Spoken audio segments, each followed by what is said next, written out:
अथ श्रीललिता सहस्रनाम स्तोत्रम्।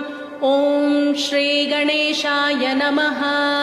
अस्य श्रीललिता सहस्रनाम स्तोत्रमाला मन्त्रस्य वशिन्यादिवाग्देवता ऋषयः अनुष्टुप् छन्दः।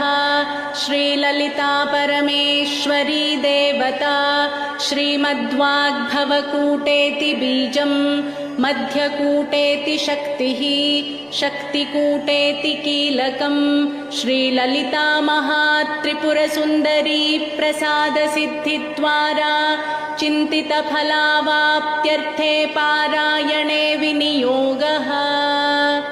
ध्यानम् सिन्दूरारुणविग्रहान् त्रिनयनां माणिक्यमौलिस्फुरत् तारानायक। अथ श्रीललिता सहस्रनाम स्तोत्रम्। ॐ श्रीगणेशाय नमः। अस्य श्रीललिता सहस्रनाम स्तोत्रमाला मन्त्रस्य वशिन्यादिवाग्देवता ऋषयः अनुष्टुप् छन्दः।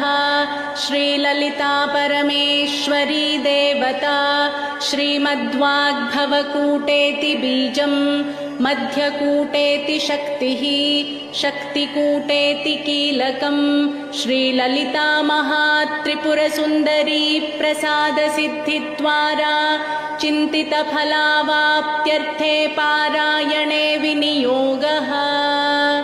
ध्यानम् सिन्दूरारुणविग्रहान् त्रिनयनां माणिक्यमौलिस्फुरत्